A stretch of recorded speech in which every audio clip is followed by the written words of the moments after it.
Well, it's obviously a painful goal for you to reflect on, a painful result for you to reflect on, but a fair result, wasn't it? You know what? They scored at a time in the game, and they scored, and they opened us up so well that is you had to sit up and think, okay, yeah, they're the real. They definitely are the real deal. Not that you're thinking that they're not, but like what I instantly started to think about was, okay, how do we react to this? Because they played very well, and I thought that we reacted pretty well. We were playing against a team. 14 wins on the spin at home. They're in unbelievable confidence in respect to their confidence and momentum. And I thought we dealt with that pretty well, the way we played. You know, because we should have ourselves scored a couple of goals, Kells. But like Villa, and it's the way, you know, the way they beat City as well, you know what I mean? They fought with City and then they had the capability in the end through Leon Bailey to score that goal, even though it was deflected. But in our game, they were so solid. In the City game, they were so solid. They kept going. They play football. They're very physical and they're very organised. It was like, you're going to have to play well to beat this team. Right, can I say something? Don't you think, like Zinchenko, as good a ball player as he is, don't you think you need something a little bit different at left back? I know he comes into midfield, creates overload. That goes from him being out of position. Yeah. Stop coming into midfield. You're not doing anything in there. Just be as a defender. But this is what he wants him as. Yeah, but this is what he wants him as, and I think that, you know, if he had a Tomiyasu, he probably maybe, if Tomiyasu was fit, he'd probably keep him there. Like, you look at it now, you think Kieran Tierney as an out-and-out left back, staying in that position and not being so vulnerable when you come inside, because like, you can't tell me that the teams now are not targeting the fact that Zinchenko will come inside, so there's space on that right-hand side, because that's where the goal came from. And that's something now that's, people can see that's a bit of an Achilles heel for us. I think it's, I'll be honest, from me, I think it's your only weakness, the left back. I think the rest of the team's good enough to go and win the league, but I think I wouldn't be amazed if Edu and Mikel aren't thinking, right, do we get another centre-back and play like Pep, you know, Gabriel maybe a left back, or do we go get a classic left back? But I think... Because they tried Kivior there as well. Yeah, they did, yeah. Didn't quite work. Yeah.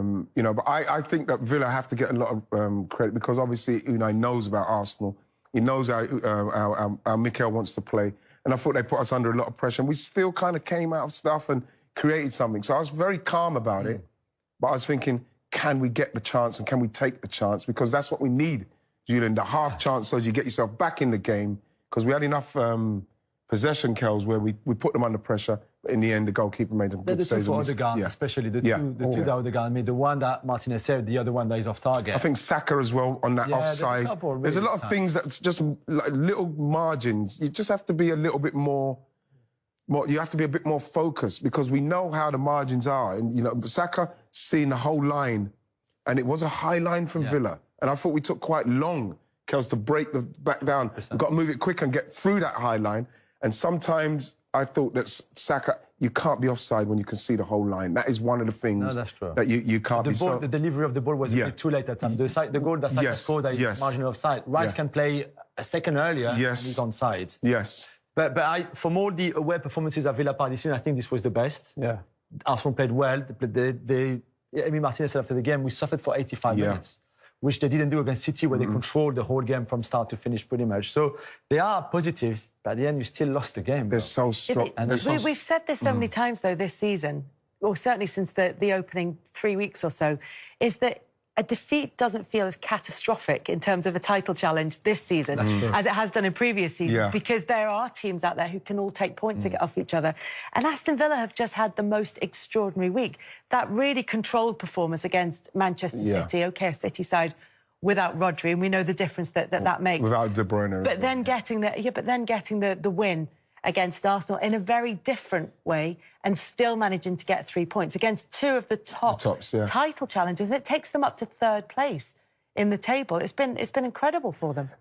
They're so well organised. You know, I think Pau Torres at the back is a really good find. Luka Dean is always doing... And, you know, they played Konsa over that side to deal with Martinelli, and I thought he'd done very well. But then you got the midfield with, like, McGinn, who's, you know, you look what happened to him under Gerrard, it wasn't happening for him. You know, he wasn't even in the side. And, you know, Kamara and, you know, Douglas, they are so organised. And then Ollie Watkins up front with Leon Bailey with the form he's in. they're so organised in all the departments that you've got problems at every stage of Aston Villa because they're so organised. They keep themselves in the game. They've got, with Ollie Watkins, as I thought, as well as Saliba did, he kept him occupied. Yeah. I felt like I just didn't feel comfortable with it, and that is why they've got 14 wins there. You know, the only thing that can probably curtail Villa is the fact that Unai Emery will want to win that conference. He'll want to win that because that's how he is. Yeah, yeah. But like for me, Villa right now, coming off of beating those two teams and the confidence to go into any game now, any game, and feel, no, we can win this game. They are a serious contender to win this league. I mean, look at that home record. Yeah. I mean, that's a home record. That's amazing. To be a champion. That's amazing. February, they haven't lost that. That is a team that's on it. You look back at this, if the Villa did do it, you say, well, look what they've done up to that point. But they don't have, I don't think that Villa team have any weaknesses. They got a World Cup winner in goal. Yes. They got Brazilian international, they got French international, they got English, they got literally, they're just full of top and they're players. under the radar because everybody's just thinking, oh, Villa trying to get in the top 4. Villa, with this manager, is trying to win the league. Yeah. You think they're trying to win? I think they're trying to win the league because what's going to happen now, I mean, if I'm in Villa's dressing room now, Kels, beating Man City, and then, when you play against a team, you think, yeah, they're good, but we could beat them. We could beat them. Then you beat Arsenal after, like he rightly said, they suffered. There's not another team out there that you think, well, if Liverpool come on then. Chelsea, you're not bothered about anyone else. So now it's going to come down to Villa's mentality and how they now approach each game. That's a nice run of fixtures for them as well through to the end of January. Brentford, Sheffield United, Man United, Burnley, Everton, and then Newcastle. I mean, by the end of January, they'll have quite a few players back, so there'll be a different proposition from those home games. From what we saw yesterday. The away form has been the away form. Really, if we look at the season, is the one that maybe they've dropped points. They got battered at Liverpool and Newcastle, of course, on the opening day of the season. It's been a bit better. The Bournemouth win, the Bournemouth draw that we said, and the win at Spurs, which was a good win from a Villa point of view. A little bit fortunate, maybe overall. So it got better. But if they can sort out the away form a bit better. Then I think, of course, can anybody work that out? Well, because obviously, if Unai Emery could see it and fix it, he obviously would have done. Can any of you sort of offer some insight as to why they're so different? Their record is so different at home than it is away. Is it to do with how they play? Well, I think at home they've only been behind for like 20 minutes or 30 minutes. So I think at home they get ahead. And I think that then the crowd gets behind it and then become a proper force. I think away, maybe they're just chasing games a little bit more with that high line. Yes. They're getting picked off, so, but obviously, he's done in 15, what's he been there? 13 months? Yeah, 14 months. He's done an incredible job. Because I think something like 9 of the starting 11, maybe 8, but a vast majority of those players were there under Steven Gerrard. Yeah. And so he's another example, Emery, of a manager who can come in and with almost the same group of players, transform the way that they play and transform the level at which they play. They're so organised. So when you've got a team that are so organised, because I do feel like the high line it's precarious. Yeah. Wright, you would have eaten that up. I'd have loved that. I would have loved that because if you've got a midfielder with any kind of... I would say if you find any time on the ball, just do it. Just do it. People are not doing that. They're very confident with what they're doing, Villa, and they're very organised. Plus, they've got 5, 6, 7 players who are playing extremely well. Yeah. So then, Kels, the confidence, what's coming with that, the physicality, top goalkeeper, you just feel like you're almost playing at home and you just feel a bit invincible, especially when you do go up. And you've got 15 games now you've won at home, you genuinely start believing we can't lose here. And as well, we mentioned the team and the internationals, but the bench, what I was telling, I think, against City, Unai Emery didn't make a sub until the 80th minute. Against Arsenal, at half-time, there was already a sub. He made 4 by the hour, but he brought on Diaby and Cash and players who you can rely on and could easily be starting in that team as well. And when you are fighting to win that game like they did against Arsenal, to have that kind of quality on your bench is priceless. Well, Tielemans is the one. Yeah, as good as the midfield 3, I think, is one of the most underrated in the league.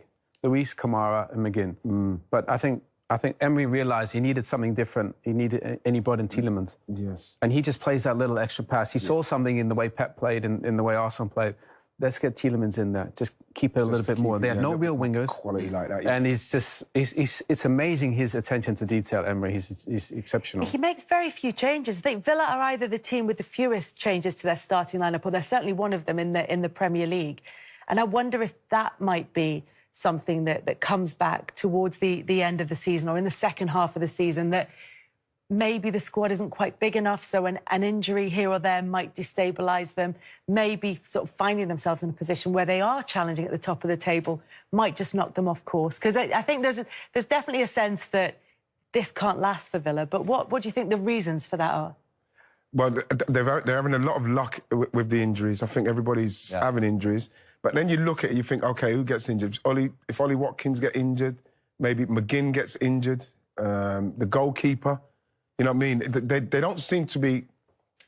When you look at it in that respect, Kels, you think, well, maybe that will curtail them a little bit. But when you look at the guys that he was able to bring on, fresh and strong, you do feel like it's going to be that kind of thing that's going to curtail them. It's the injuries, because at the moment, there's so many players playing well. And it seems to me that even the guys who are waiting to come in, they're happy with the fact that, OK, I'm getting my chance now. It doesn't feel like there's a lot of dissension in the camp, because I believe that they're starting to believe, whoa, we've just beaten them, something's happening here. And I kind of get a Leicester vibe where Leicester at some stage would have went, you know something's happening here. We're doing stuff here.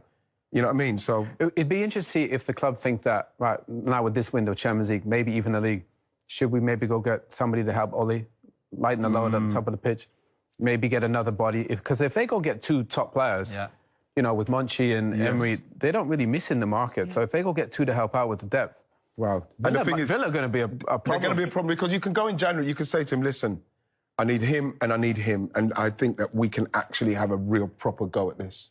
And that exciting times for Villa fans. But look, even if they bring in that depth, and it's 13 changes this season, which is less than anyone else. So he likes the players he likes, and he likes to stick with those players, and maybe has to stick with those players. So if he gives himself options, that might be something that can see them take it to that next step. Well, it's going to be interesting. Sorry, Chris. No, all I was going to ask is if Villa are performing at, say, the maximum of their potential, would you suggest that the other teams, or could you argue that the other teams around them, who will also be challenging for the title for top four, have got another level to go to? Or we would expect another level from them. They might not show it this season.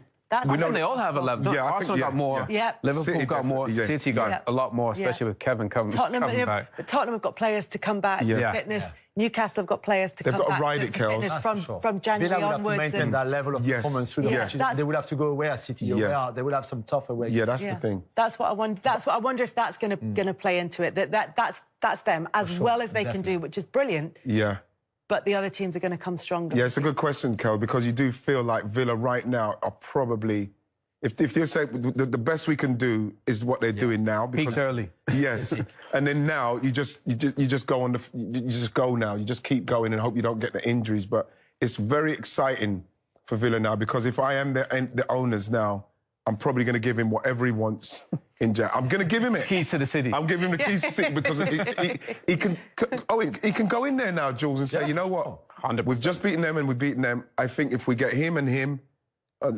I think we've got a good chance. Yeah, and we said Monchi is his best friend. The director of football is his best friend. So Unai has restructured the football side at the football club like he wanted, with his people in there. So they're all on the same page. He won't knock at the door and people say, nah, I disagree with you. They will all be going to the same direction. It's good. It's good, because like now we've got a load of teams challenging. Instead of we've got one team trying to chase down City, there's 3 or 4 teams who are in the mix now. It's exciting. And probably that's why I know we're going to speak about them. This is probably why Chelsea have gone under the radar, so we'll see. But we're coming on to... They were going under the radar until about 3 minutes' time, in which case they'll be very much in everybody's radar after you've had your say on them.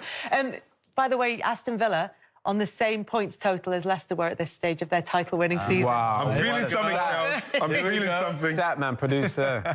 Just pluck that out of thin air. Yeah, 250 goals, 200 goals rather for Liverpool in total, 150 Premier League goals for Mo Salah. Not bad for a guy who describes himself as a winger. I know. I know. You know something? He's one of the greats, without a doubt, in the Premier League. I remember when he came from Roma to came, it was the kind of signing where you went, Mo Salah, wasn't he at Chelsea? You know what I mean? He's done okay in Italy. We'll see how he does. But like he has been sensational, especially in that Liverpool side, where I had to chase down City like they did, and they did it.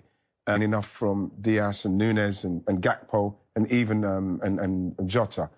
Once these guys kick in, then you could feel, with the experience what they've had, the fact that the fans are very calm because they know that they've been down this road before. Apart from them four, if everybody else starts to kick in, then I really do think that Liverpool have got a very, very good chance. Yeah, it's interesting. You look at someone like Mo Salah, who almost sort of sums up the way the team have been this season, in that he's not really hit the heights in terms of his play, but the numbers are there. Yes. And that's kind of what you see in terms of the league table as well. I think it's even more impressive because you can score lots of goals when you have Firmino, Mane, and the midfield three that he had behind him. Okay. But to score a lot of goals in this team that is not playing great, that is still finding his feet for a lot of the players, new players, Szoboszlai, Gravenberch, all of that, I think it's even more impressive. And I just think we need to enjoy him because there's a point where he will leave us. He will leave Liverpool, he will leave the Premier League. He's 32 years old already now. This might be the last season for all we know.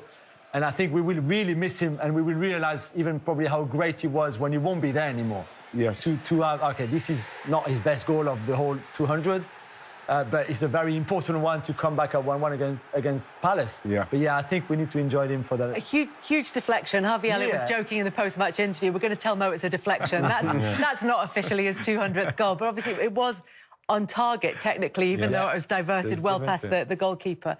I mentioned Harvey Elliott there, and as we've said, there have been times Liverpool have had to come from behind. They've got more points than anyone else from losing positions in the Premier League. That attitude, that ability to rely on players like Mo Salah coming up with the goals, like friend of the show and your new favourite player in the Premier League, Harvey Elliott, because of the interview last week. You know, being able to come on and turn the game around, to be able to get a hold of the game, to create something and to get the goals. They know they've got that in them. Yeah, and like they did kind of struggle in that game, you know what I mean? But when he came on and with an assured performance that you know you're going to get from him. He gets on it, gets himself in space. Of course, Palace had the man sent off, so it was easier to get that space. But if you look at him scanning, you look at him when the ball's coming to him, you just want to see him now get a run of games because he looks like that player that controls games. Once he gets it, he gets on it, and he's very controlled with what he's doing. He's got goals, he's added goals to his game now. Now you just want to see consistent performances simply for him to be playing regularly so he can be that main player in that midfield, because I don't think that anybody's really nailed anything down. It's interesting when he comes, like when he came on with Gakpo, all the boys look to him. Like everybody, you know what it's like, right? You know a player is good when the boys are giving them the ball. You know, when you just give it to me, it's like, go on, give us something, create something. Yes. Mo goes inside. You know, it's like there's a lot of trust, I think, in Harvey Elliott's ability, because he's a lovely football player. Yeah, and he plays a lot in the Europa League. I think he's an ever-present in the Europa League for Liverpool. So they have played with him regularly, and he's been around for a while, even though he's only 20 at the moment. But that belief in Liverpool that they can go on and get results from losing positions. I mean, ideally, you wouldn't go behind in the first place. True, but if you can go behind and still win, it's good. But I think... and Klopp has a lot of options, especially going forward, right? Because we mentioned Jota. He's got front six, really, only play three, even if Jota is injured now. At City, Pep didn't make a substitution. Klopp changed the whole front, like 5 of the front six. Only Salah stayed on, and they came back in the game and got that draw. Against Fulham, again, he changed a lot of that midfield three and front three. They came back and won the game. And I guess when you have those options on the bench, it's really good to have, but he uses them really well, I think. Yeah, it's going to be an interesting conversation. I think we'll have it another week about Klopp's substitutions in game and kind of how he's managing games with the squad that he has available to him. But if we don't move on, we won't get a chance to hear your rant about Chelsea. And I've been really looking forward to it. I've been promised a rant.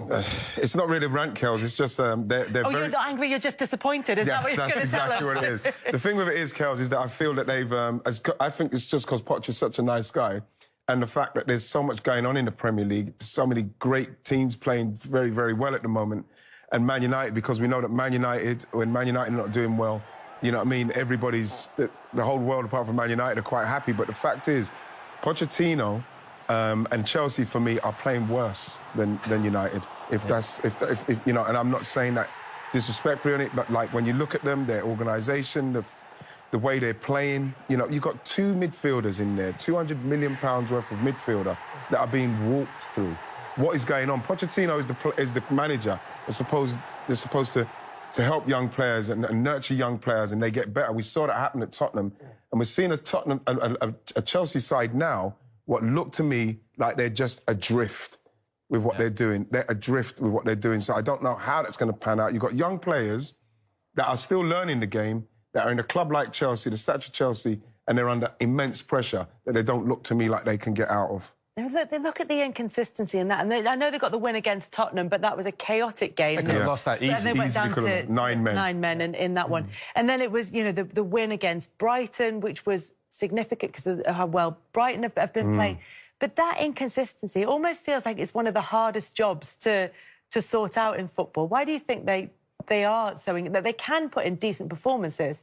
OK, one of them is against 9 men, but they can put in decent performances and then they just disappear. I mean, looking at that graphic, they're good at conceding 4 and 3. Yeah. I mean, how can you win a game of football if you're conceding 3 and 4 goals? At the end of that last clip, Cole Palmer was having a go at Sanchez in goal because, you know, of his clearance. So I do think Wright made a point. A lot of young players, they've spent £1 billion in 3 windows and don't have a striker. I mean, who's in charge of that department that you don't have? Just go buy a centre forward, a world-class centre forward. I'm sure Poch will be banging down the door now and say, I told you. I bet in the summer he said to them, get me a centre forward. They said, oh, we got we got Jackson, he's going to be good. Problem is, he's given him a chance.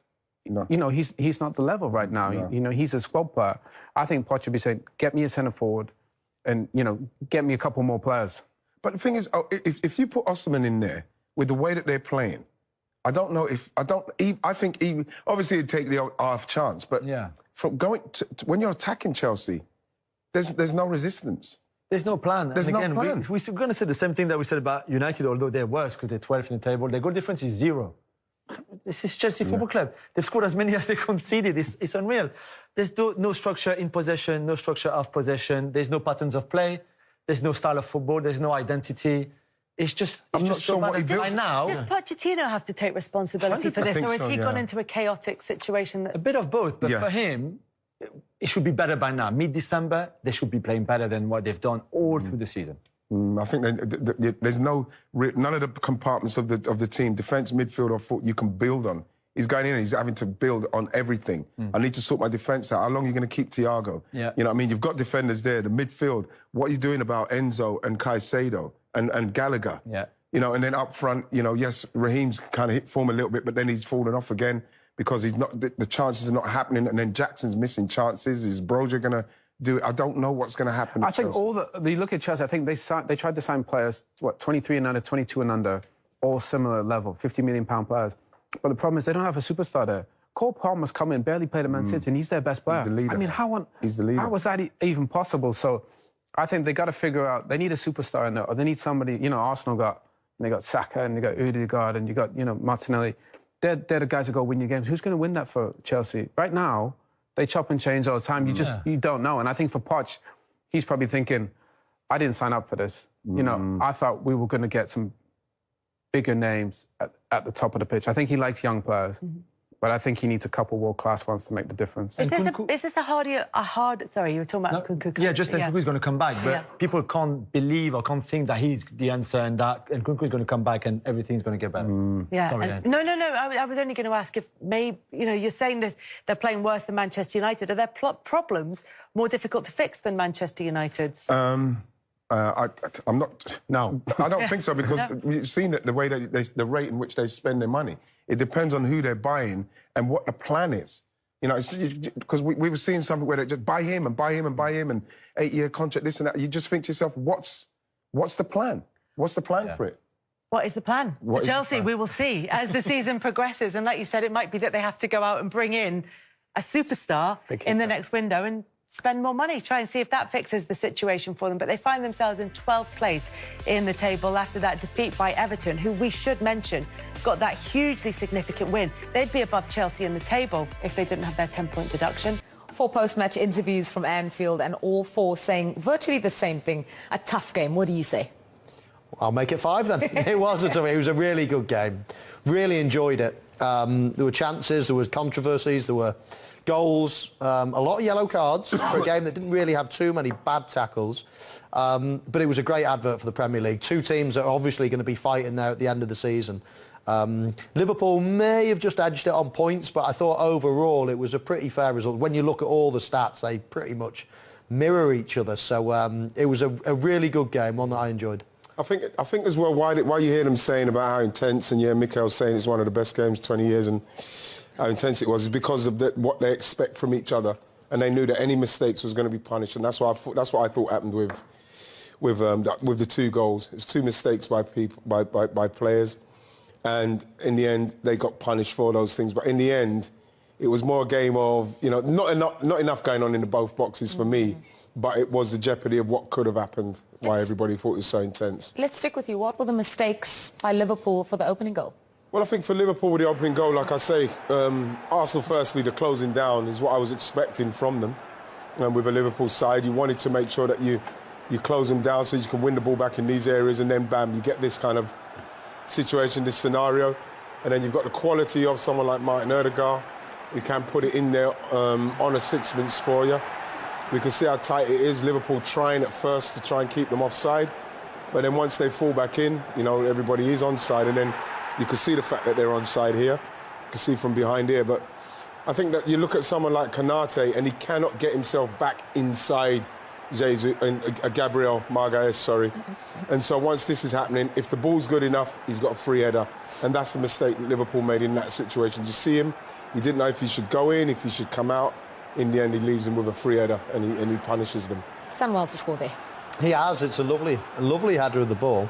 I'm just trying to look at it from a defensive point of view, how they can stop that. They can either really drop deep, sort of on this 6-yard box, and all come out to try to head the ball.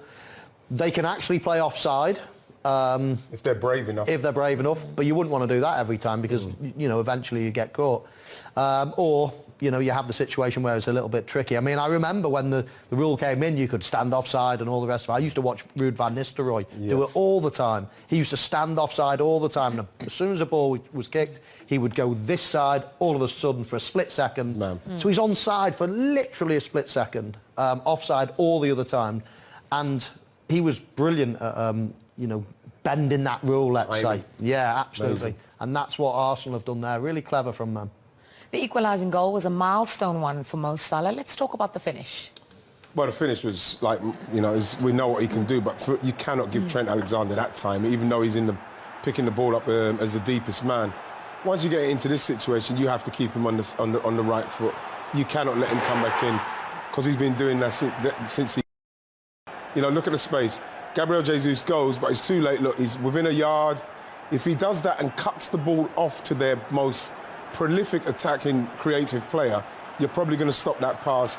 And the same with Zinchenko. You've got to encourage him to go on the right. You can see there's no one's going to be able to get into the box if you showed him onto the right foot in time. He doesn't do it. And at this level, with this calibre of player, you are going to be punished from Trent and from Mo. Yeah, I mean, it's a great goal from Liverpool's point of view. Probably avoidable from Arsenal's point of view. I mean, I guess you'd probably want Jesus just pushing him towards Konate. Exactly, give the ball to Konate. Exactly. So what anybody but Trent. Honest, yeah. Michael, this is what George Graham he'd say, right, if Trent drops in there, make sure you stop him from getting it. Let him pass it to anyone else, because the rest of them can't do that. And that's where you get punished, because he can do that. Let's look at why it's a milestone goal for Mo Salah. We've got a graphic for you there that confirms he is now 10th on the all-time Premier League top scorers list, passing the man standing alongside me. 151 goals now, just one more than Michael Owen's 150. Yeah, but Michael done it all when he was like 17. He's taken all my records. And just before Christmas too. Yeah. Should Liverpool have had a penalty? That's one of the big questions we're going to be asking all week long, probably. Yeah, I think they should have. Of course, the referee is probably in a difficult situation there in terms of his vision. He's looking across, maybe through bodies. Of course, he's got the backup of VAR. I think that the ball, or the hand, definitely comes towards the ball. It stops the ball from going past Ødegaard. Mo Salah is running around him. I think on balance, I think that's a penalty, yeah. I think you could see there's a slip there, but it's unfortunate. I would want that. If that was for against Arsenal, I would have wanted that. I'm sure Liverpool would have wanted that, especially what it means at this stage of the season to get those 3 points. But for me, that's a penalty. They should have given that as a penalty.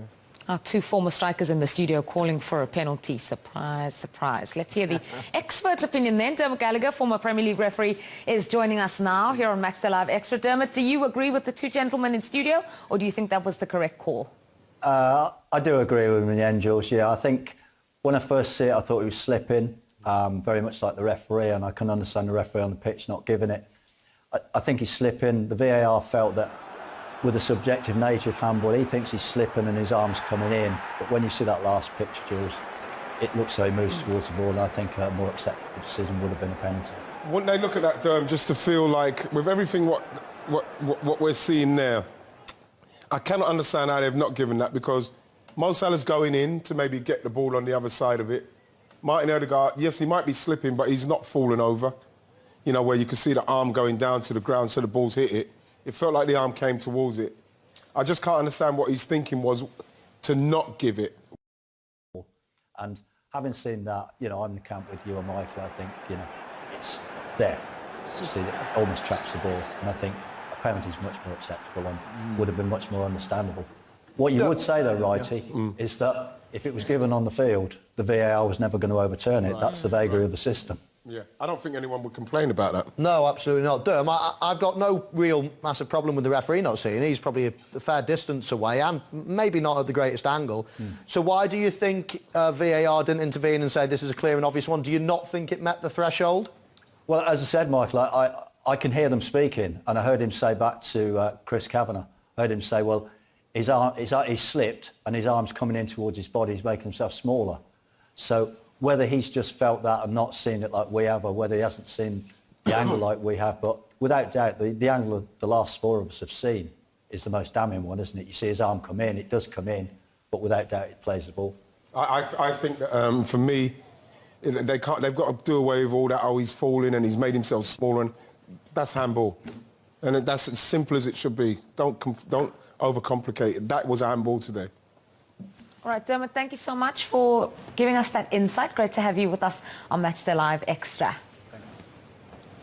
All right, that was Dermot Gallagher just helping us understand a little bit more about what happened in that decision. And I think agreeing with both of you that it should have been a penalty. That's one of the talking points. The other will certainly be Trent Alexander-Arnold and the opportunity that he had to seal the game for Liverpool. Yeah, not often you see a breakaway when there's 5 players against 2. But that's exactly what Liverpool had in this situation. Declan Rice on his own, backpedaling, and you can see 3 players here queuing up. It ended up falling to Trent Alexander-Arnold, and it just slightly pops up. You just watch the ball bouncing slightly there. And he actually catches it quite well, Wrighty. But maybe his technique is one thing that you'd say cost him. Only because, Mike, look, the thing is, he's coming onto it, and I think that he's obviously thinking, Jules, I just need to connect with this, it's going in.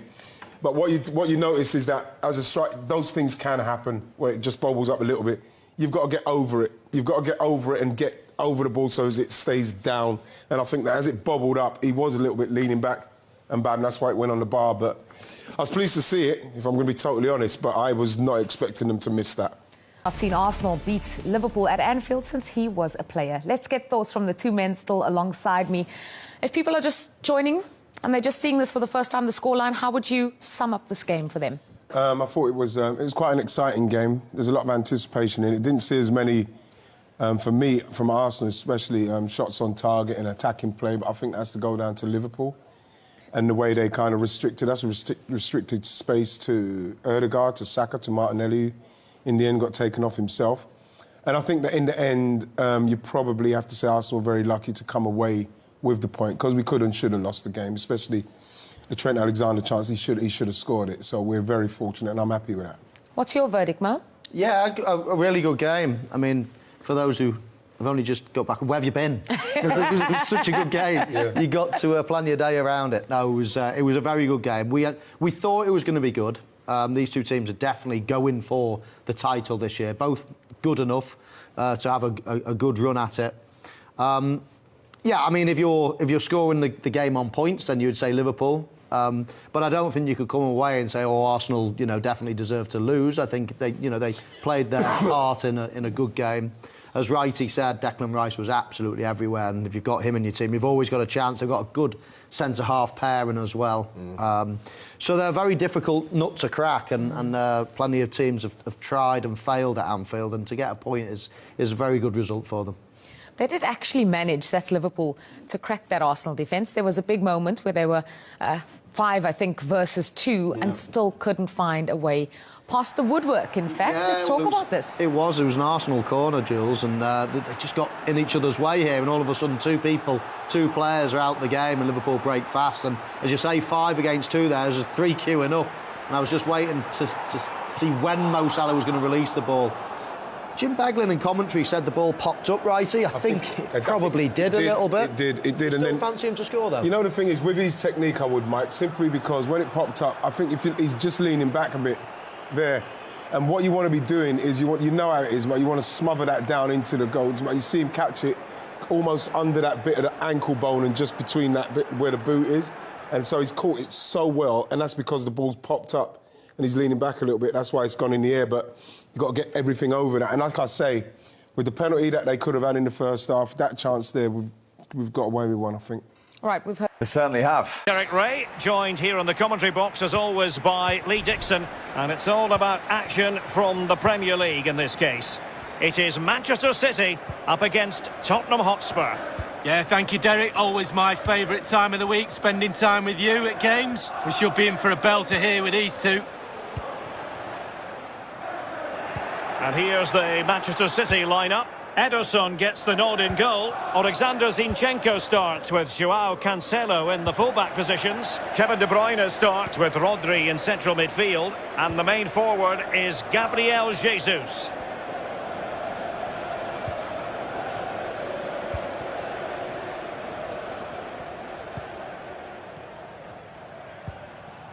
Joao Cancelo.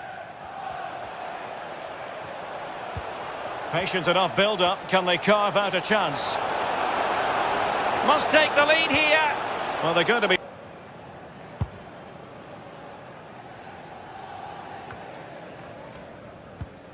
I must say, I think it's impossible to take your eyes off Kevin De Bruyne when he's in top form. And Lee, so much to like about the Belgian and the way he goes about his business. Absolutely. I'm just trying to think of a weakness. I'm not sure how good he is in the air. Heading, he probably can still head the ball, but everything else, left foot, right foot, sees a pass, scores goals, energetic, vibrant, hungry. I could go on all night long. Complete player. Got to it easily, the keeper.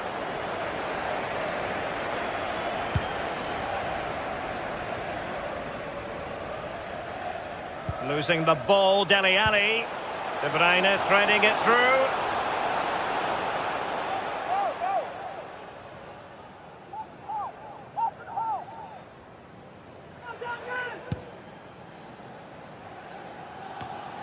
Reguilon.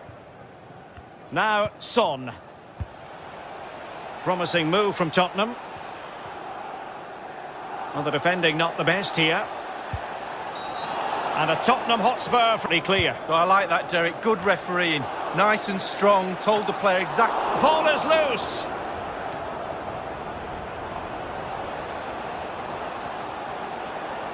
MRBEAR. Well, goalkeepers live a charmed life at times, but that was just brilliant. Really, really good goalkeeping. Lo Celso. Lo Celso.